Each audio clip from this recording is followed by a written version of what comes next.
Hello दोस्तों, आपका स्वागत है त्रिशक्ति एकेडमी में। और आज हम डिस्कस करेंगे उत्तराखंड पॉलिटेक्निक प्रवेश परीक्षा 2021 के लिए most important question for engineering group के लिए मोस्ट इम्पॉर्टेंट क्वेश्चन के बारे में डिस्कस करेंगे, जो कि आपको एग्जाम में 100% देखने के लिए मिलेंगे। इससे पहले स्टूडेंट, आपको पता है मॉक टेस्ट 4 की PDF आपको टेलीग्राम चैनल पर मिल चुकी है। आई होप आप सभी ने सॉल्व करने की कोशिश की होगी, और जिन स्टूडेंट्स को यहाँ पर आंसर मैच करने हैं वो यहाँ पर कर सकते हैं। और आप इस वीडियो को लास्ट तक देखिएगा स्टूडेंट। चलिए, आपको यहाँ पर 0.36 के ऊपर बार है, इसको P/Q के फॉर्म में लिखना है। इंपॉर्टेंट क्वेश्चन है, बार बार आते रहते, मैं आपको बता दिया। तो देखिए 0.36 इस तरीके से लिखा हुआ है ये। तो इसको आप कैसे सॉल्व करते हैं? देखिए 3 6 के ऊपर बार है, तो 3 6 लिख दीजिए इस तरीके से। ये आपने लिख दिया। और दो एक का 9, एक डिजिट का एक 9 लिख देंगे, एक दूसरी डिजिट का दूसरा 9 लिख दें। फिर आप इसको देखिए काट दीजिए, डिवाइड कर देंगे मतलब। तो देखिए आप इसको किससे काटें, आप इसको किससे काटेंगे, आप इसको काटिए 9 से। तो 9 4 जा 36, और यहाँ पर आएगा 11। तो 4/11 यहाँ पर आंसर आएगा। जिन भी स्टूडेंट का 4/11 यहाँ पर आंसर आया बिल्कुल सही है। 4/11 देखिए जो आंसर है वो बिल्कुल सही है। जिन भी स्टूडेंट का 4/11 आंसर आया है उनका बिल्कुल सही है स्टूडेंट। क्यों? अब ये तो आपको पता चल गया 4/11। और असली तरीका क्या है कि आपने माना x बराबर 0.363636 इस तरीके से आपने कंसीडर किया। फिर आपने 36 से इसमें आपने 100 से गुणा कर दिया, तो ये हो गया 100x बराबर 36.36.36 इस तरीके से 36 चलता रहेगा। अब दूसरे में से पहला इक्वेशन घटा दें तो आएगा 99x बराबर 36। तो देखिए x क्या आएगा, 36/99 आएगा, यही चीज़ आएगी। बस आपको ये तो सॉल्व करना है इस तरीके से। देखिए असली तरीका ये है, पर देखिए जो ट्रिक है वो ये है कि जितने के ऊपर बार है उससे ऊपर लिखिए, और बट्टे में आप एक का 9 दूसरे का भी 9 लिख देंगे, काट देंगे, आसानी से आंसर आ जाएगा। चलिए, बायो के क्वेश्चन है। स्तनधारी में उत्सर्जन अंग कौन सा होता है? लंग्स, हार्ट, स्किन या किडनी? तो आसान क्वेश्चन है, आप सभी को पता है किडनी। किडनी होती है उत्सर्जन, जो आपका अंग होते हैं वो कौन से होती है? Kidney. Soldier of body, soldier जो होती है बॉडी का वो क्या कहलाती हैं? WBC, white blood cell. Memory किससे रिलेटेड है? सेरेबेलम से, सेरेब्रम से, पॉन्स से या ऑल्फैक्टरी लोब से? तो आंसर आएगा सेरेब्रम। क्या आएगा answer? Cerebrum. Which of the following is not ductless gland? आपको बताना इनमें से कौन सी डक्टिलस ग्लैंड नहीं है। डक्टिलस ग्लैंड नहीं है। एडर्निल, सैलिवरी, थायराइड, ये तीनों क्या है? ये आपकी डक्टिलस ग्लैंड है। ये तीनों आपकी डक्टिलस ग्लैंड है, बल्कि पैनक्रियाज आपकी डक्टिलस ग्लैंड नहीं है। तो यहाँ पर आंसर C आएगा। आप अपने आंसर मैच करते रहिए साथ साथ। चलिए आगे बढ़ते हैं, आपको इसका एलसीएम बताना है। तो मैंने आपको बताया है इस तरीके से क्वेश्चन आप कैसे सॉल्व करेंगे। कॉन्सेप्ट की अगर आपने वीडियो देखी है तो आपको आसानी से आएगी, और जिन स्टूडेंट ने कॉन्सेप्ट की वीडियो अभी तक नहीं देखी तो जी प्लेलिस्ट पर जाकर लॉग का, ट्रिग्नोमेट्री का, इस प्रकार के जो क्वेश्चंस होते हैं उनका जो LCM SCF कैसे निकालते हैं आप इन चीज़ों का, ये मैंने आपको बता रखा है। तो ऐसे में आप क्या करेंगे, जो ऊपर वाली ये डिजिट्स हैं इनका LCM निकाल दें, और जो नीचे वाली डिजिट्स हैं इनका HCF निकाल दें। तो जो ऊपर वाली डिजिट हैं 2 3 4 और 9, इनका LCM क्या होगा? सबसे पहले इनको 2 से करें डिवाइड, 1 3 2 फिर 9, फिर 2 से करेंगे, फिर 3 से करेंगे, फिर 3 से करेंगे। 3 3 9, 9 2 18, 18 2 36, यानी ऊपर आ जाएगा 36 बट्टे ऊपर आ गया 36। अब ऊपर आपने निकाल दिया LCM। अब नीचे क्या निकालते हैं? नीचे निकालते हैं HCF। क्या निकालते हैं? HCF निकालते हैं। 3 5 7 और 13 आपको पता है सारे प्राइम नंबर हैं, इसलिए इनका जो HCF होगा वो कितना होगा? 1 होगा। तो ये आएगा 36/1। कितना आएगा आंसर? 36/1 आएगा। ऊपर वाली डिजिट का आपने लिया LCM, नीचे वाली डिजिट का आपने लिया HCF, दोनों को डिवाइड कर दिया, आंसर आ जाएगा LCM। ये होता है, इस तरीके से आप इसको करते हैं। तो आंसर आएगा 36 आएगा। ए ऑप्शन जिन्होंने भी टिक किया है उनका सही है। 36 जिन्होंने भी यहाँ पर टिक किया है स्टूडेंट, उनका यहाँ पर बिल्कुल सही है। चलिए आगे यहाँ पर बढ़ते हैं। इसमें से आपको वीक एसिड बताना है, दुर्बल जो अम्ल होता है। तो HCl भी बहुत ताकतवर होता है, HNO3 भी ताकतवर होता है, तो ये तो नहीं होंगे। H2SO4 भी ताकतवर होता है, पर CH3COOH बहुत ही दुर्बल अम्ल होता है, यानी वीक एसिड होता है। pH ऑफ ब्लड, ब्लड का pH आपको बताना है।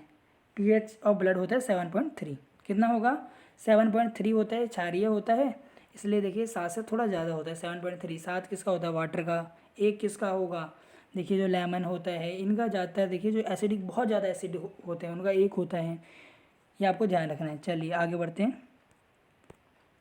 इस तरह के क्वेश्चन भी मैंने आपको करा रखा है। A plus B plus C बराबर 11 है, A square plus B square plus C square बराबर 61 है, तो आपको बताना A B plus B C plus C A कितना होगा।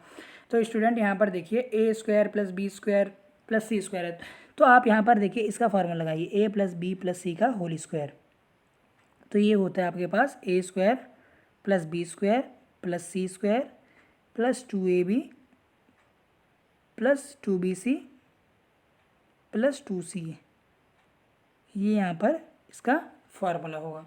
तो यहाँ पर आप देखिए स्टूडेंट ए प्लस बी प्लस सी आपको दिया है 11, तो यहाँ पर आप 11 लिख देंगे, 11 का स्क्वायर, और A square plus B square plus C square ये भी आपको दिया 61, ये यहाँ पर लिख दें। यहाँ से दो आप बाहर कॉमन ले लें सब में से, तो अंदर आएगा A B plus B C plus C है, यही आएगा बिल्कुल।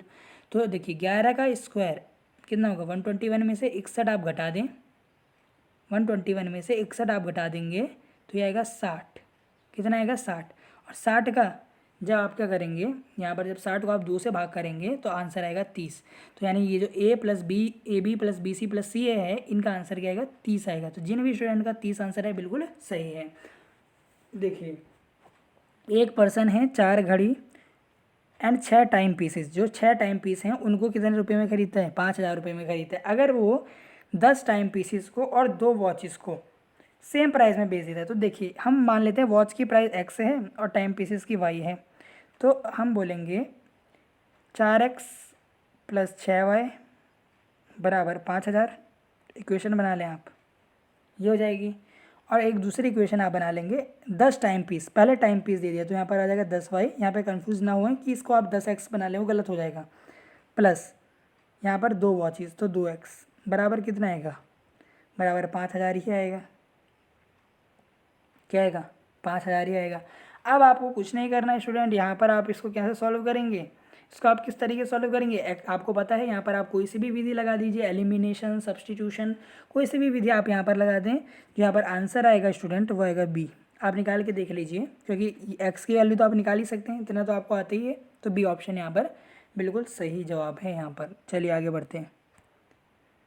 साइन थीटा बराबर m बाई एन है, साइन थीटा बराबर m बाई एन है, और under root n square minus m square बराबर 1 है। एक चीज़ ध्यान दीजिए स्टूडेंट, साइन थीटा, तो माना ये यहाँ पर थीटा है, इसके सामने वाला लंब होता है परपेंडिकुलर, ये हाइपोटेनस होता है, ये बेस होता है। तो साइन थीटा बराबर दे रखा है इन्होंने हमें m बाय n। तो आपको पता है साइन थीटा क्या होता है, साइन थीटा क्या होता है पहले आप ये बताइए। साइन थीटा होता है आपका लंब बट्टे कण, तो लंब पहले आएगा, ये m है ये n है, ये आपको पता चल गया। पर आपको बेस नहीं पता कि ये बेस कितना है, ये नहीं पता। और अगर आपको टेन थीटा निकालना है तो आपको बेस पता होना चाहिए। टेन थीटा अगर आपको निकालना है तो बेस अपॉन क्या होता है, परपेंडिकुलर अपॉन बेस। तो एम अपॉन जो बेस है वो आपको पता होना चाहिए। तो बेस निकालने के लिए आपको यहाँ पर एक रिलेशन दिया है। देखिए ये बेस आप कैसे निकालेंगे, ये बेस आप कैसे निकालेंगे, पहले सुनिए ये बेस कैसे निकालेंगे। तो ये बेस आप निकालेंगे जब n के स्क्वायर में से m का स्क्वायर घटा देंगे, यही तो निकालेंगे। तो under root n square minus m square, ये बेस आ गया, और इस बेस की वैल्यू दे रखी है 1। तो आप ये पूरा बेस कितना आ गया, 1 आ गया, तो ये 1 है। तो आंसर आएगा m/1। तो m/1 अगर आंसर है तो आंसर क्या आएगा इसका, m आएगा। तो इस तरीके से आप इस क्वेश्चन को सॉल्व करेंगे। अच्छा क्वेश्चन है, एग्जाम में आ सकता है। इसको इरेज कर देते हैं। चलिए आगे बढ़ते हैं। आपको इसकी वैल्यू बतानी, sine square π/6 plus cos square π/2। इस तरह के क्वेश्चन बहुत आते हैं एग्जाम में, मैं आपको बता चुका हूँ। पाई का मतलब कुछ नहीं है, 180 रख देंगे आप, तो 180/6 यानी 30 आ जाएगा, और π/2 यानी 90 यानी 90। तो यहाँ पर साइन स्क्वायर π/6 क्या होगा, sine square 30 plus cos square 90। तो साइन स्क्वायर 30 यानी 1/2 का होल स्क्वायर, और कॉस 90 का होता है 0 होता है, 0 का स्क्वायर भी 0 ही होगा, तो 1/4 यहाँ पर आंसर आएगा। तो ए ऑप्शन जो है बिल्कुल सही है, 1/4 ऊपर वाले का है हम, इसका 1/4। चलिए आगे बढ़ते हैं। जो अलॉय यूज़ किए जाते हैं वेल्डिंग पर्पज़ के लिए, जो वेल्डिंग पर्पज़ के लिए अलॉय यूज़ किए जाते हैं उसमें क्या क्या होता है, लेड और टिन, लेड और बिस्मथ, लेड और एंटीमनी, लेड और कॉपर। तो स्टूडेंट यहाँ पर जो आंसर आएगा आपका वो आएगा लेड और टिन, सीसा और टिन। इसका होता है आपका सोल्ड, सोल्डर, सोल्डर होता है, सोल्डर अलॉय जैसे आपने सुना होगा, जिससे आप इलेक्ट्रॉनिक्स इक्विपमेंट को जोड़ने में यूज़ करते हैं। आपने कभी टीवी की दुकानों पे देखा होगा सोल्डरिंग करते हुए, तो वहाँ पर आप वेल्डिंग टेक्निक का यूज़ करते हैं। लेड और टीन वहाँ पर इस्तेमाल करते हैं। निम्नलिखित में से कौन सी एक तरल अधातु है? तो तरल अधातु कौन सी होती है? यहाँ पर देखिए ब्रोमीन, टेलेनियम, यहाँ पर क्या है, यहाँ पर मरकरी और आयोडीन, तो ब्रोमीन आएगा। ब्रोमीन कैसे होती है? नॉन मेटल, लिक्विड होती है और नॉन मेटल होती है। तो आंसर क्या आएगा? ए ब्रोमीन। क्या आएगा? ए ब्रोमीन यहाँ पर आंसर आएगा स्टूडेंट। कॉपर किसका अलॉय होता है? यहाँ पर copper, I am sorry, brass, brass पूछा गया है, ब्रास। तो ब्रास किसका होता है? कॉपर और जिंक का। कॉपर और जिंक का होता है, तो सी ऑप्शन बिल्कुल सही है। और पहला किसका होगा? कॉपर और टिन का क्या होता है? ये होता है आपका ब्रॉन्ज। किसका होता है? ब्रास। यानी आपसे क्या पूछा गया? पीतल यहाँ पर पूछा गया है। तो आंसर क्या है स्टूडेंट इसका? कॉपर और जिंक, बिल्कुल सही है, सी ऑप्शन। और एक किसका होता है? ब्रॉन्ज का होता है, ये आपको पता है। चलिए आगे बढ़ते हैं। एक मैन है, स्टैंडिंग है इन द सन, सूर्य की रोशनी में खड़ा है। Find that his shadow is equal to his height. एक आदमी है, ये माना इसकी हाइट h है। अच्छा क्वेश्चन है, बार बार पूछते हैं। h है तो इसकी हाइट इसकी बराबर है बिल्कुल, तो ये भी h होगी बिल्कुल। तो आपको बताया ना उस समय क्या एंगल होगा। सिंपल क्वेश्चन है। टेन थीटा लगा देंगे। टेन थीटा कहते हैं परपेंडिकुलर हाइपोटेनस h/h 1 होगा, और टेन थीटा 1 कब होता है? 45 डिग्री पे। और 45 डिग्री को आप रेडियन में कैसे लिखते हैं? 45 को π/180 से मल्टीप्लाई कर देंगे, तो आपके पास आएगा यहाँ पर, इसको आप काट देंगे आसानी से, तो ये आएगा 5, ये आएगा यहाँ पर 20, आएगा π/4। तो आंसर आएगा π/4 रेडियन। अच्छा क्वेश्चन है, एग्जाम में पूछा जाएगा इस तरीके का क्वेश्चन आपसे हमेशा। रेडियन में आपको डिग्री में पता है, अच्छी बात है, पर रेडियन में भी पता होना चाहिए। चलिए आगे बढ़ते हैं। यहाँ पर नेक्स्ट क्वेश्चन करते हैं। मिड पॉइंट निकालना है आपको इस लाइन का। तो एक लाइन है, ये मानिए ये लाइन है, इसके दो निर्देशांक हैं ए और बी, इसका मिड पॉइंट होगा कुछ सी।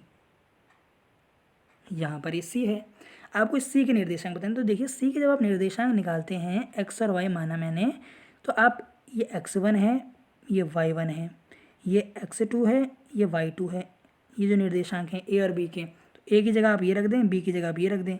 तो ये होगा, जब आप इसको निकालेंगे तो x1 + x2/2 आप करेंगे इसको मिड पॉइंट निकालने के लिए, और y1 + y2/2 करेंगे। इस तरीके से आप निकाल देंगे। x के निर्देशांक आ जाएंगे और y के ये आ जाएंगे। तो क्या आएगा फिर? देखिए -8 और -2 कितना होगा? -10 का आधा, और यहाँ पर हो जाएगा -10 का आधा यहाँ पर भी, क्योंकि -4 और 6 -10 ही होगा। तो ये आएगा आपका -5 और -5। तो आंसर क्या आएगा? सी आएगा, और पहले वाले का क्या आएगा? बी आएगा, π/4 आएगा। तो अगर आपने सी ऑप्शन दिया, बिल्कुल सही जवाब दिया आपने। The sides of a certain triangle are given below. देखिए आपको किसी त्रिभुज की साइड्स दी हैं। Which one of these is a right angle triangle. आपको बताना है किस इसमें से कौन सा राइट एंगल ट्राइंगल है। तो राइट एंगल ट्राइंगल में आपको पता है कि जो हाइपोटेनस का स्क्वायर होता है वो परपेंडिकुलर प्लस बेस के स्क्वायर के बराबर होता है, यानी लंब का वर्ग प्लस आधार का वर्ग बराबर जो होता है कर्ण के वर्ग के बराबर होता है। तो देखिए अगर आप यहाँ पर देखिए जो छोटी साइडों का वर्ग करें, अगर वो बड़े वाले वर्ग के बराबर है, पहला वाला ले लेते हैं। चलिए 25, 5 का स्क्वायर होगा 25 + 64, तो 64 और 25 को जब आप जोड़ेंगे तो कभी भी जो है वो राइट एंगल ट्राइंगल नहीं बनेगा। दूसरा देखते हैं, चलिए दूसरा आप देख लें। 6 का स्क्वायर + 8 का स्क्वायर 36 + 64, ये तो 10 आ रहा है, 10 का आएगा, तो यहाँ पर तो 11 है, तो ये भी नहीं होगा। फिर देखिए तीसरा 7 का यानी 49, और यहाँ पर कितना होता है 15 का 225, कितना होगा 225 होगा यहाँ पर 49, और इसका होगा यहाँ पर 225। तो आप इसे जोड़ देंगे 5 और 9, यहाँ पर आ जाएगा 14, 1 आएगा कैरी, 4 2 6 7, 274, तो ये भी नहीं होता है। अब 15 और 8 का देखिए, तो 225 + 64, तो अब तो लास्ट यही बचा, तो आंसर तो ये होना चाहिए। एक बार ट्राई कर लेते हैं। तो 9 8 289 बिल्कुल 17 का होता है, तो यहाँ पर डी ऑप्शन बिल्कुल सही है। तो आप इसको ऑप्शन से करेंगे इस तरीके के क्वेश्चन को, इसकी कोई ट्रिक नहीं है। इसमें आपको चेक करना है कि जो कर्ण का वर्ग होता है वो बाकी दो भुजाओं के वर्ग के योगफल के बराबर होता है, तो ये आपको ध्यान रखना है। चलिए इसके बाद एक अच्छा क्वेश्चन कर लेते हैं। देखिए जो कोड है सर्कल की वो बराबर है इसके रेडियस के। कोड क्या होती है, देखिए सर्कल बनाया मैंने यहाँ पर, ये हुई कोड, इस तरीके से ये इसकी कोड हो गई। ये कोड जो है ये आर के बराबर है, रेडियस के बराबर है। कोड बोल रखा है क्वेश्चन में, ये रेडियस के बराबर, त्रिज्या के बराबर है। ये भी आर है, ये भी आर है यहाँ पर, ये भी आर है यहाँ पर, ये भी आर है, ये आपको ध्यान रखना है। द कोड of a circle is equal to its radius, the angle subtended by this कोड। तो इस कोड द्वारा जो एंगल यहाँ पर सबटेंड किया जाएगा वो आपको यहाँ पर निकालना है कि यहाँ पर जो एंगल बनेगा वो कितने का है स्टूडेंट। तो इसको ज़रा आप ध्यान से कीजिए स्टूडेंट, ये वाला जो क्वेश्चन है इसको आप किस तरीके से करेंगे। यहाँ पर आप एक परपेंडिकुलर गिरा लें, क्या डाल लें, परपेंडिकुलर गिरा लें, क्या गिरा लें, परपेंडिकुलर गिरा लें। तो स्टूडेंट आप देखिए इसको आप दो पार्ट में डिवाइड कर लें। आप ना आपको यहाँ पर क्या निकालना है, ये वाला एंगल निकालना है, ये वाला पूरा एंगल निकालना है कि एंगल कितना सबटेंड हो रहा है सेंटर पर। तो आप इसको इतना पार्ट में डिवाइड कर लें, ये पार्ट आप डिवाइड कर लें। ये थीटा आपको फाइंड आउट करना है, कौन सा, ये वाला थीटा आपको फाइंड आउट करना है, ये थीटा आपको निकालना है यहाँ पर। तो आप इसको कैसे सॉल्व करेंगे स्टूडेंट, तो अगर ये आर है, ये पूरी ये कोड जो है रेडियस के बराबर है, तो अगर ये आर है तो ये r/2 होगा, इतना पार्ट ये r/2 होगा बिल्कुल, और ये भी r होगी। तो यहाँ से आप देखिए आपको इस थीटा के सामने वाला परपेंडिकुलर है और ये हाइपोटेनस है, r/2/r आप साइन थीटा निकालेंगे, क्या आएगा, r/2/r। यहाँ से देखिए जब आप इसको यहाँ पर स्टूडेंट सॉल्व करेंगे तो आपके पास जो आएगा वो आएगा 1/2, और साइन थीटा की वैल्यू 1/2 कब होती है, साइन थीटा की वैल्यू 1/2 होती है 30 पे। तो ये थीटा आ गया 30, यानी ये आधा 30 है इधर को, तो ये भी तो 30 होगा, और 30 कितना होता है, 60 होता है। और 60 को आप रेडियन में बदलिए, 60 को आप रेडियन में बदलेंगे तो आप इसको π/180 से मल्टीप्लाई करेंगे, तो यहाँ पर आ जाएगा π/3। तो बी ऑप्शन बिल्कुल सही है। जिन स्टूडेंट ने बी दिया है उनका जवाब सही है स्टूडेंट, क्योंकि ये क्वेश्चन अच्छा क्वेश्चन है। इस तरह के क्वेश्चन एग्जाम में आते हैं जहाँ पर ज्योमेट्री आपको कहीं ना कहीं फंसाएगी, तो बी ऑप्शन इसका जवाब होगा। चलिए आगे बढ़ते हैं। Device use to regulate the current in an electric circuit, एक विद्युत सर्किट में विद्युत धारा का नियमित करने के लिए प्रयोग किया जाता है। ट्रांसफार्मर को बिल्कुल नहीं, वोल्टमीटर को नहीं, गैल्वेनोमीटर को नहीं, यहाँ पर आएगा धारा नियंत्रक। इसका मतलब होता है जो करंट को रेगुलेट करे सर्किट में, उसे आप क्या बोलते हैं, धारा नियंत्रक बोलते हैं। क्या बोलते हैं स्टूडेंट, धारा नियंत्रक बोलते हैं। असमान अनुप्रस्थ काट के एक धात्विक चालक में एक स्थिर विभवांतर लगाया जाता है, यानी एक across A metallic conductor of non uniform cross section, यानी एक नॉन यूनिफॉर्म क्रॉस सेक्शन है और उसमें आप क्या अप्लाई कर देते हैं, एक कांस्टेंट वोल्टेज, वोल्टेज कैसी, कांस्टेंट वोल्टेज अप्लाई कर देते हैं। तो कह रहे हैं संपूर्ण चालक में क्या चीज़ स्थिर रहेगी। तो स्टूडेंट ध्यान दीजिए, जब आपकी जो V है यानी जो पोटेंशियल डिफरेंस है वो सेम है, तो आपको पता है जो V होता है वो I के समानुपाती होता है, जो विभवांतर होता है वो करंट के समानुपाती होता है। तो करंट भी, तो जो विद्युत धारा है वो भी समान रहेगी, तो यहाँ पर करंट आएगा इसका आंसर। चलिए यहाँ पर आगे बढ़ते हैं। Arrange following in increasing order, आपको इनको इंक्रीजिंग ऑर्डर में बताना है, इनके अपवर्तनांक के बढ़ते क्रम में, अपवर्तनांक के बढ़ते क्रम में आपको स्टूडेंट इनको बताना है। तो सबसे कम अपवर्तनांक किसका होगा, जल का, फिर कैरोसिन का, फिर ग्लास का, फिर डायमंड का। तो जो ए ऑप्शन है ये बिल्कुल सही है, सबसे कम अपवर्तनांक जल का होता है, फिर किसका होता है, कैरोसिन ऑयल का, फिर कांच का, फिर हीरे का। लेंस की शक्ति लेंस की फोकस दूरी से किस तरीके से संबंधित है, तो आपको पता है P directly proportional to 1/f होता है, बिल्कुल इनडायरेक्टली प्रोपोर्शनल टू 1/f, इस तरीके से। तो यहाँ पे क्या आएगा डायरेक्टली प्रोपोर्शनल टू 1/f आएगा यहाँ पर। बी ऑप्शन जो है बिल्कुल सही आएगा। देखिए इस तरीके से होती है, आपको पता है पावर क्या होती है, 1/4 फोकल लेंथ होती है, तो यही तो आंसर आएगा बिल्कुल बिल्कुल। तो बी ऑप्शन बिल्कुल सही आएगा। V बराबर IR होता है, ओम के नियम के अनुसार V बराबर IR। इसका मतलब क्या होता है, तो यहाँ पर मैंने आपको बताया था कि V जो होता है I के समानुपाती होता है, V जो होता है I के समानुपाती होता है, यानी विभवांतर जो होता है किसी दो बिंदुओं के बीच का जो विभवांतर होता है वो किसके समानुपाती होता है, विद्युत धारा के समानुपाती होता है। अगर फिजिकल कंडीशन जो हैं वो सेम रहे, जैसे टेम्परेचर हो गया ये सेम रहे, मटेरियल सेम रहे, तो वहाँ पर देखिए जो V होता है यानी जो पोटेंशियल डिफरेंस होता है वो करंट के समानुपाती होगा। On which of the following factor resistance of the wire depend, तार का प्रतिरोध निम्न में से किस कारक पर निर्भर करता है। देखिए जो तार होता है उसका प्रतिरोध होगा कुछ, वो किस किस पर डिपेंड करता है। तो आपने पढ़ा आर जो होता है, R directly proportional to L, R inversely proportional to area, ये आपने पढ़ा है। तो लेंथ पर भी डिपेंड करता है, एरिया पर भी डिपेंड करता है, टेम्परेचर पर भी डिपेंड करता है। कई बार पूछते हैं कि जब आप किसी भी कंडक्टर का, किसी भी चालक का टेम्परेचर बढ़ाते हैं तो रेजिस्टेंस पर क्या फ़र्क पड़ता है। देखिए टेम्परेचर बढ़ाएंगे तो रेजिस्टेंस भी क्या होगा, बढ़ेगा, रेजिस्टेंस भी बढ़ेगा। तो यहाँ पर डी ऑप्शन आएगा, बिल्कुल सही जवाब है डी। चलिए आगे बढ़ते हैं, यहाँ पर डी ऑप्शन जो है बिल्कुल सही जवाब है। चलिए आगे बढ़ते हैं यहाँ पर।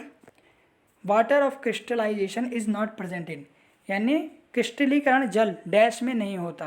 क्रिस्टलीकरण जल किस में नहीं होगा, वॉशिंग सोडा में होता है, चूने के पानी में भी होता है, जिप्सम में भी होता है, पर बेकिंग सोडा में नहीं होता। खाने के सोडा में वाटर ऑफ क्रिस्टलाइजेशन नहीं होता। तो बी ऑप्शन जो है बिल्कुल सही है।